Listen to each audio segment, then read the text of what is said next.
Good afternoon. Today I'd like to discuss angels. The different types. We know there's angels and there's demons. We know that angels were once all service to God. We know that some have meanings to their names while others don't. Different aspects. Some are evil, some are good. Some fell from heaven, or what is classified as heaven, if you believe in that. But here's the thing. Most people don't realize that fallen angels, are basically shadows of their former self.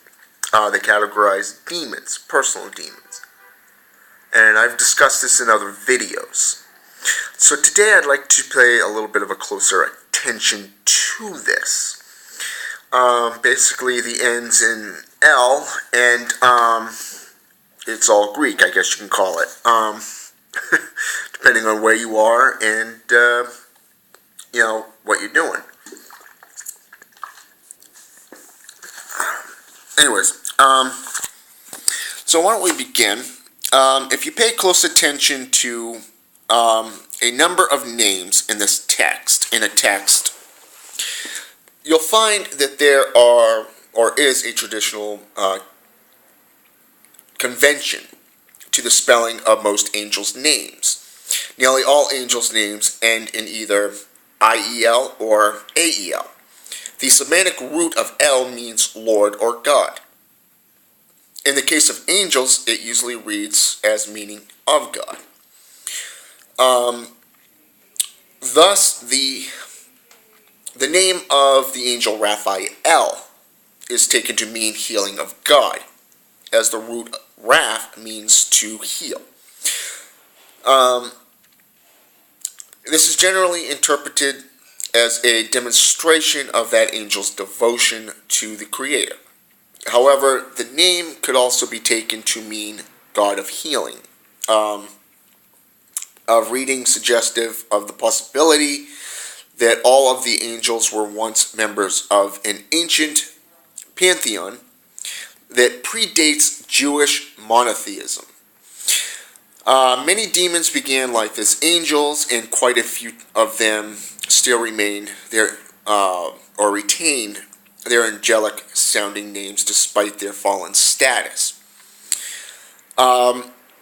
This, of course, raises problems with clearly discerning the fallen from the unfallen, as their names can be virtually identical. Even the magical grimoires that endeavor to describe methods for calling up demons to take use of their skills, knowledge, and whatever, that these infernal beings are roguish, and deceitful by nature, and unless properly bound and compelled, will seek to mislead people. For example, the 17th century scholar Dr. Thomas Rudd devised a situation. He outlined the extensive question and answer session intended to trick demons into revealing their infernal nature.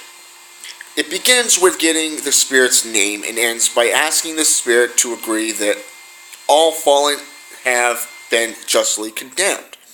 The idea here is that a fallen angel would balk at this statement and reveal itself by trying to argue the point.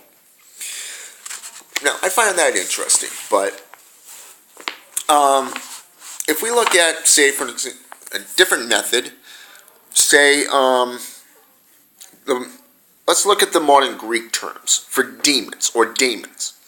Okay? Our modern word demon comes originally from the Greek word, often translated daimon, as in D-I-A, or D-A-I-M-O-N, and or D-A-E-M-O-N. Many books of the New Testament in the Bible were composed by Semitic-speaking people speaking in Greek. When they needed a word for an unclean spirit, such as a demon, or demons, believed to possess the Gerasene man in Luke 8 and Mark 5, they used the Greek word daemon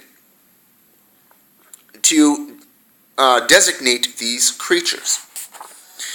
The problem with such usage, at least as far as the Greeks were concerned, is that the word daemon or demon does not categorically indicate an evil or unclean spirit. To the ancient Greeks, daimons were spirits that existed somewhere above humanity yet below the gods. According to the new Schaff Herzog Encyclopedia of Religious Knowledge, the word daemons was sometimes even used as a synonym for theos, or God, although daemons were often fickle toward humanity. They were not perceived as being evil through and through. Followers of the philosopher Plato believed in the existence of two types of demons. I'm not sure if I'm going to pronounce these right, basically it's the word demon, but the first one has EU before daemon. And Daimons, which is the second word, Kako Daimons. Okay. Of these, the eudaimons were essentially good, and they often served in the role of a genius or guiding spirit. And the capacity they would instruct and guide men and help them maintain a healthy, balanced state between body and soul. The Kako demons were bad demons, more chaotic than evil. They sought to encourage imbalance between the body and soul of man. And the belief in both demons and bad demons, or good demons and bad demons, in the ancient Greek left many thinking in the European Renaissance with some troubling philosophical questions. A fundamental part of Renaissance thought involved a rediscovery and reaffirmation of the values of classical teachings. The works of Greek thinkers like Plato, Aristotle, and Socrates were all held in high regard. At the same time, Europe was aggressively Christian, and these ancient Greeks thinkers were unredeemed pagans, every last one, at least in their eyes. Their beliefs about demons were seen as especially distasteful, at least to the majority of the individuals associated with the European Renaissance. The Renaissance scholars were essentially fascinated by the notion of good and bad demons, particularly the Greek idea of the individual genius that could take and instruct an avid seeker. Although the notion of the genus spirit was suspiciously close to the European idea of the witches familiar, at least a few writers in the Renaissance dabbled in demonic magic, with the express desire of attracting one of these benevolent demons. As I've stated before, the Greek god Pan of nature and fidelity, half man, half goat, is also associated with the Christian version of Satan. Kanunos, Plato, a whole bunch of other, Dawn, Anubis, depending on which pantheon you're following, has always been associated with the dark god.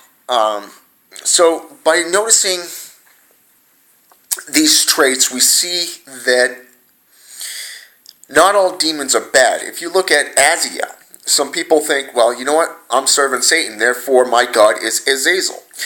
Well, if you actually take the time to study Azazel's history, you notice he's not evil and he's not good, but yet he serves both sides. He serves Satan, but yet he serves God. So, Satan, his history is he holds the office of the accuser, the attempter, and so forth. So we see this as an office through the Hebraic texts, the Islamic texts, manuscripts, and the Judeo-Christian society, Bible. It speaks more of an office, a job. Nowhere in the Bible does it say that Satan is evil. He's just doing his job, what he was created to do. Now, with that said, if we look at all these demons that Christians call demons today, we see that there's a history behind them, that we see good and bad and chaotic spirits. So, I hope this has been an enlightening video. I hope it's been an intellectual one, an eye-opener. And as usual, feel free to leave a comment. Feel free to message me if you have questions. I'll make myself available to you. I'll respond, and so forth. So, hail Satan, have a good day, and have fun.